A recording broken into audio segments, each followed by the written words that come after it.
Hi, my name is Kerry Critchlow from RCR Recording Studios. Today we're going to get a little bit into chord theory and how to derive those chords, what notes belong in the chords, and that's going to be dependent on the scale we're using. Today we're going to focus on the major scale, and we went over that formula last week, the whole, whole, half, whole, whole, whole, half. And we'll go in a little bit deeper into how you can derive that and how that's useful. We're also going to talk about how you can use the major scale to give you the chords in the scale and how and what notes will build those chords. I do need to apologize before we get real too far into this. I tried my best to try and get my OBS to work, and I, for the life of me, could not figure it out. I tried for a dozen hours. I've had people come in and help me.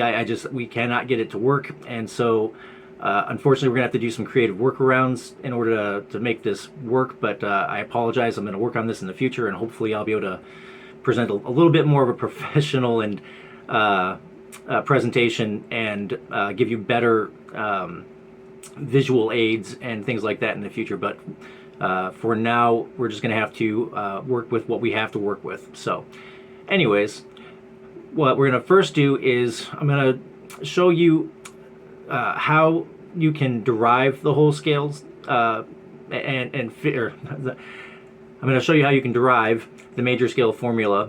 It helps if you're looking at a piano, so I'm going to use a piano as a visual aid, and then we're going to go into how you can use that formula to create your chords and derive the notes that make up those chords. And I guess before we begin, I do want to reiterate, notes are individual pitches.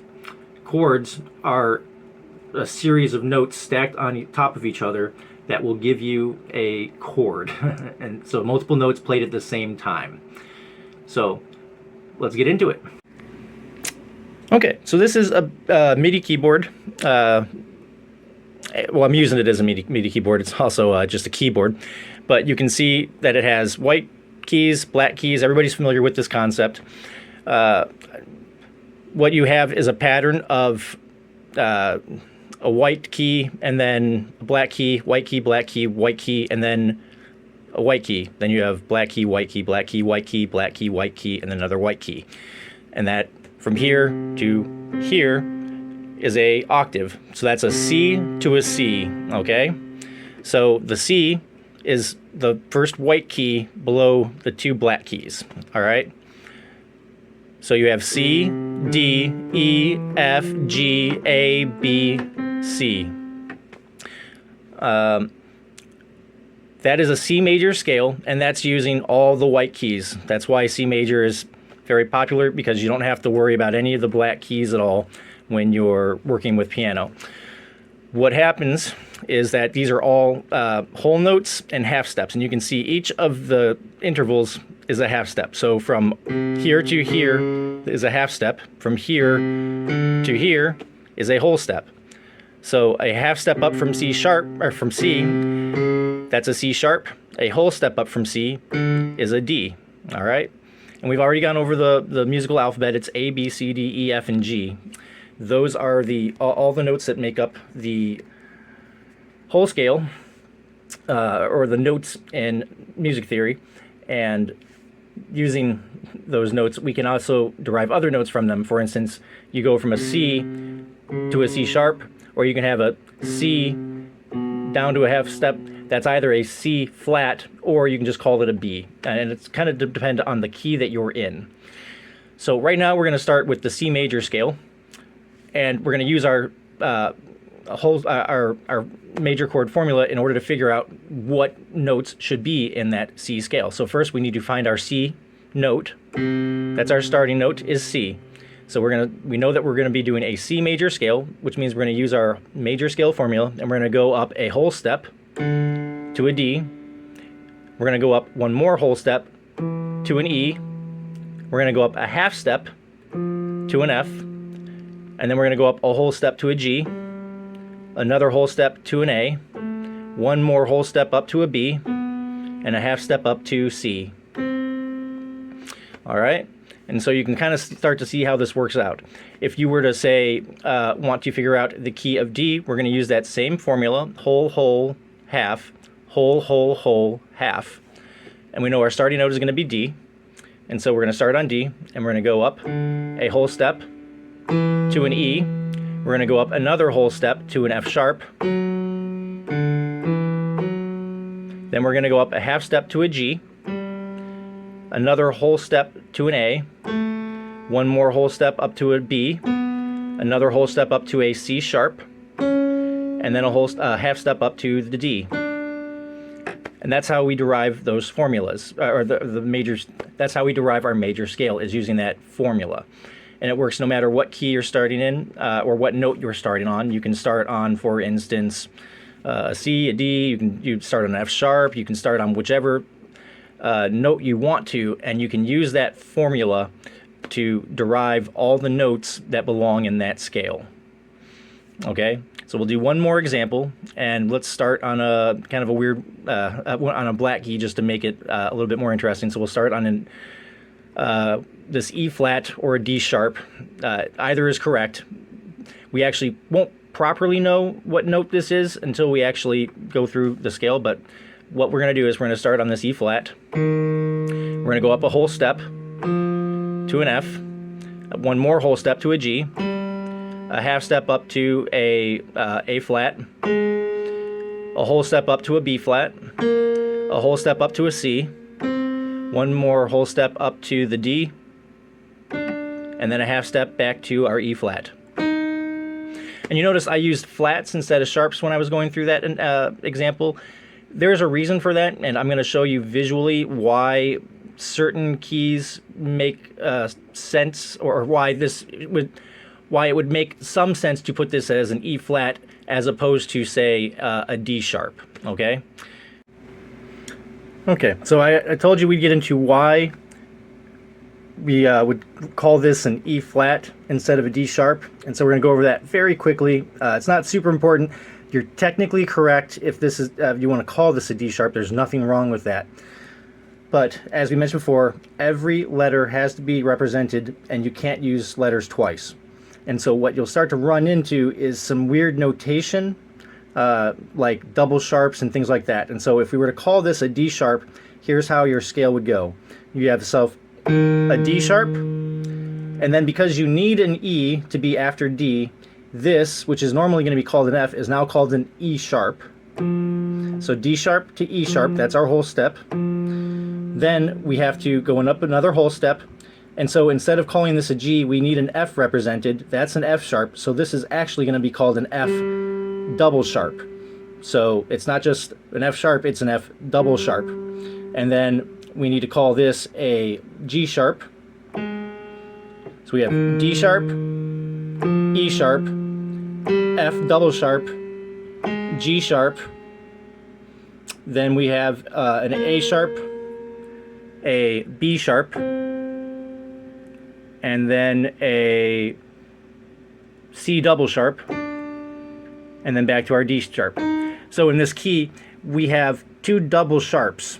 Again, there's nothing wrong with that, but it's easier to represent it as an E flat, because then you don't have to worry about double sharps and things of that nature, and it's just easier to notate, would be my guess as to why that's the better way to do it. It just simplifies things a little bit. Anyways, I hope that's been helpful, and we'll move on to the next section.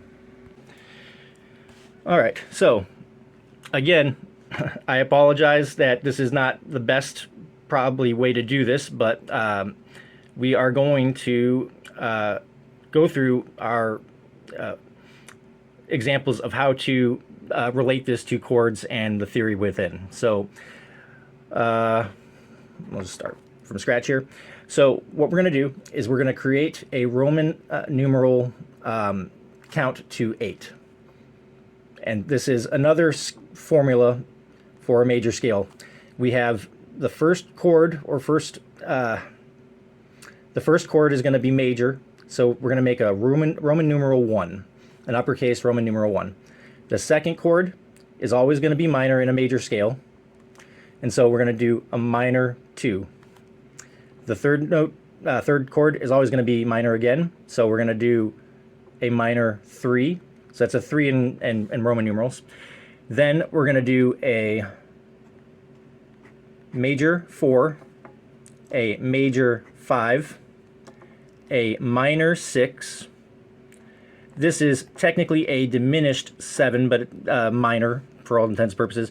And then technically we have our octave, or our 8. The 8 and the 1 are always going to be the same chord. And so if we use our whole step, half step, whole step, whole step, whole step, half step formula, and we're going to just do the key of C for right now because it's the easiest to deal with. We are going to write down the notes of our scale.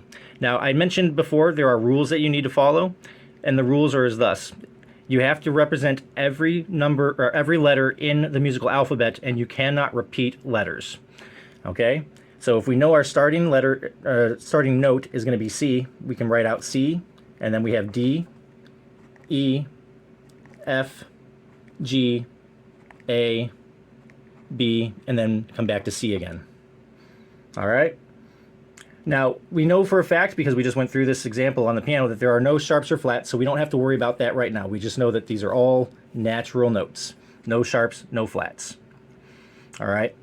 And because we know what chords these are based on whether they're major or minor, this is the formula right here. The first is always major, the second is always minor, the third is always minor, the fourth is always major, the fifth is always major, the sixth is always minor, the seventh is always a diminished, and the eighth is always a major because they are the same note. Okay, they're just an octave apart. They're the same note, but they are pitched higher or lower from each other. So now we're going to show you how you'd represent that as in a chord form. So you would write it out as a C for a C major, and then for a D minor you would have a D and then a little M next to it, and that indicates a minor chord, so that's a D minor chord. Then you have an E minor chord, an F major chord, a G major chord, an A minor chord, a B diminished chord, and then back to our C major.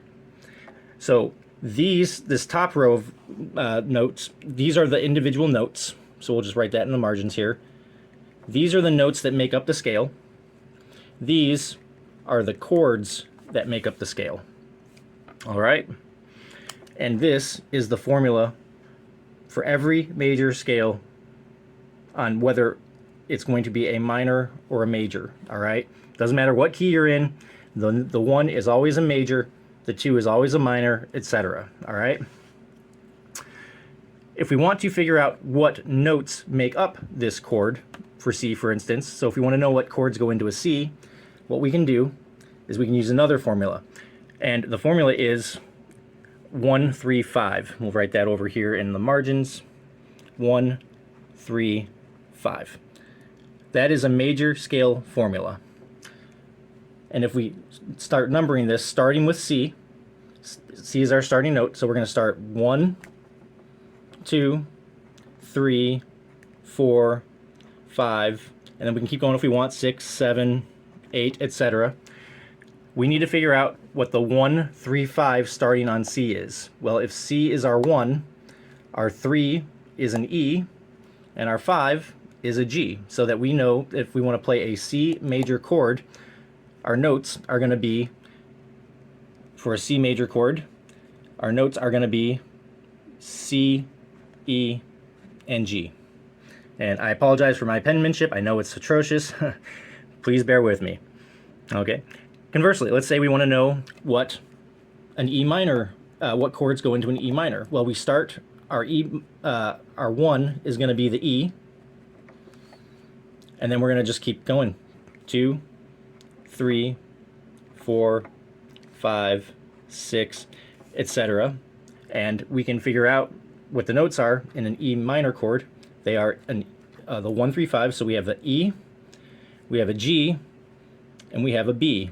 So if we want to know what an E minor chord is, it is an E, G, and a B. And this works for everything. If you want to do, say, figure out what a B diminished chord is, you'll have to extend this out a little bit and just continues. So we have C, D, E, F. And if we start on our 1, make B our 1, C is our 2, D is our 3, E is our 4, and F is our 5, we know that a B diminished chord is a 1, 3, 5, which means it's a B, a D, and an F.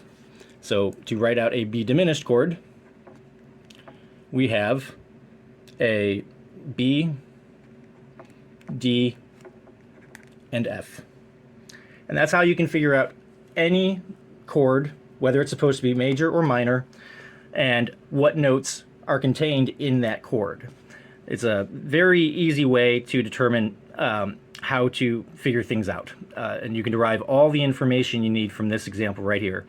If you want to do chord extensions, you can use this same thing to figure out what, how to make, say, for instance, a C major 7. And a C major 7, this is getting a little bit more into advanced theory, but we know that if we did our 1, 3, 5, and then our 7, that a C major 7 chord would be a C, E, G, and a B.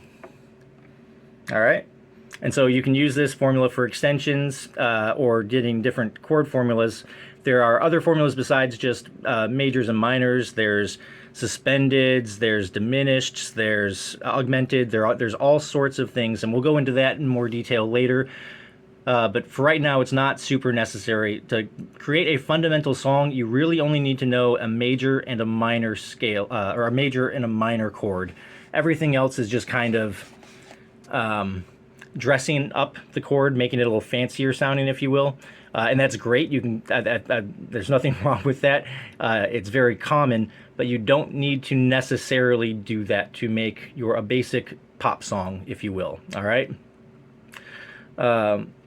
We can try one more example here. We'll go through, we mentioned the A major scale last time, so if we wanted to figure this out, we'd start again. We'd have our 1 chord, our 2 chord, our 3 chord, our 4 chord, our 5 chord, our 6 chord, our diminished 7, and then our 8. Okay? And then we plug in the letters. We know we're starting on A, so we're going to start A, B, C, D, E, F, G, and then back to A. Now, you can use the circle of fifths to figure out some of this if you'd like to. I'm not going to go into detail about that right now, but it's just, if you want to look up online circle of fifths, this will start to contextually make a little bit of sense, perhaps.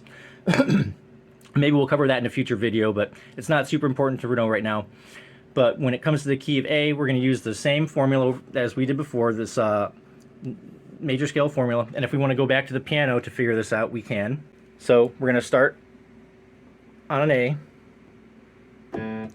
We're going to go up a full step to a B, another full step to a C sharp, a half step to a D, a whole step to an E, a whole step to an E sharp, F sharp rather, a whole step to a G sharp, and then a half step back to our A. So we know that the key of A has a C sharp, an F sharp, and a G sharp in it, and everything else is natural. So if we plug that in, we know that A is natural, B is natural, C is sharp, D is natural, E is natural, F is sharp, G is sharp, and A is natural. And so we have our A major scale. Now we know whether they're major or minor because of these Roman numerals at the top. This is never going to change for a major scale. This is always going to be what it is. We have an A major, a B minor, a C sharp minor, a D major, an E major, an F sharp minor, a G sharp diminished, and an A. And we can use the same trick as we did up here with the C scale to figure out all the notes that belong in any of these chords.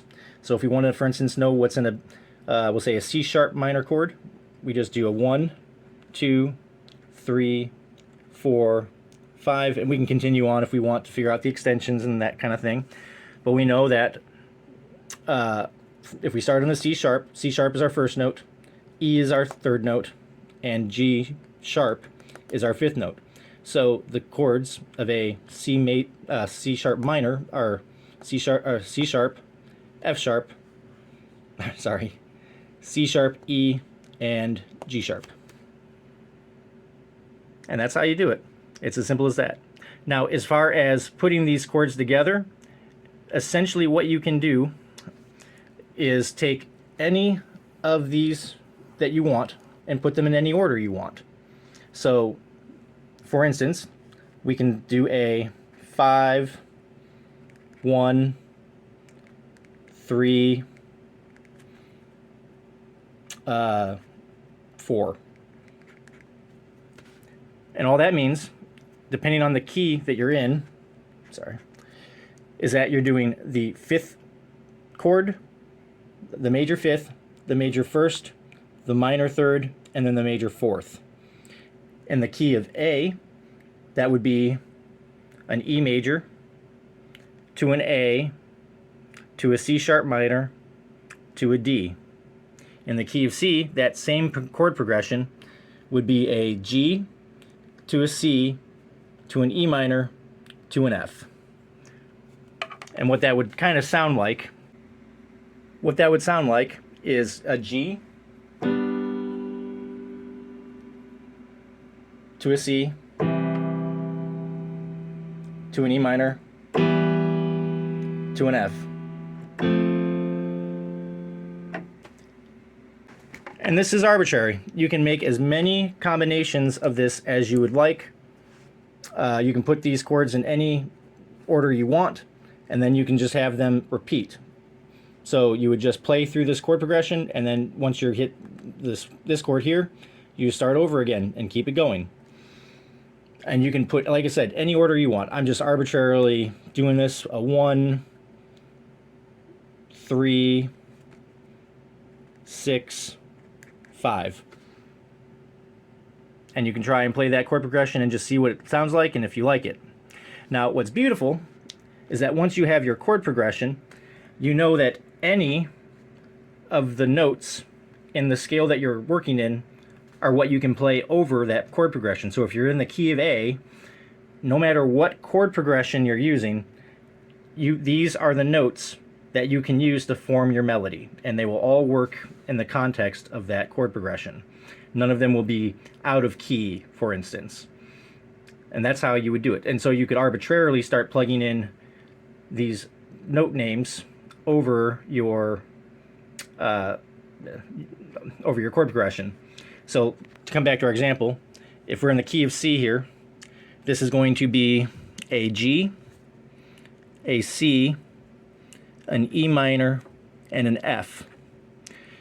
And then we can arbitrarily take any of the notes from this C major scale, and they will work over this chord progression. So you could try a melody that sounds, like that's a C, D, E, F, G, A, B. That's just a major scale, but it will work over this. So that would be your melody line here, and this would be your chord progression here. And like I said, it's very arbitrary, and you can come up with as many combinations as you want. When it comes to melodies, you can use 8 C's in a row and then a D. You can use different notes all the time. You can do an octave. There's a lot that you can do, and we'll get more into those types of examples in future videos. I'm hoping that I'll be able to get my OBS working, and I can show you this within my DAW, and hopefully that'll make a lot more sense. But for today, this is how you would figure out your keys. This is how you would figure out your chords, your notes and the chords that belong in that key, and how to derive the notes that make up the chords. And it will allow you to be able to play any chord progression and come up with any melody, and it will work within that key. Anyways, I hope this has all been helpful. I apologize again for the unsteady camera and the fact that I can't give you better, more professional visual aids, but I'm hoping that this has all been helpful and useful, and that you were able to take this knowledge and start writing your own music. We're going to get more into this kind of stuff in the future. We'll get into how to create drum patterns, how to operate MIDI, and all sorts of things. And I'm hoping that I'll get my OBS working and this will all be a lot smoother in the future. Anyways, I hope this has been helpful and have a wonderful day. Thank you very much. Bye.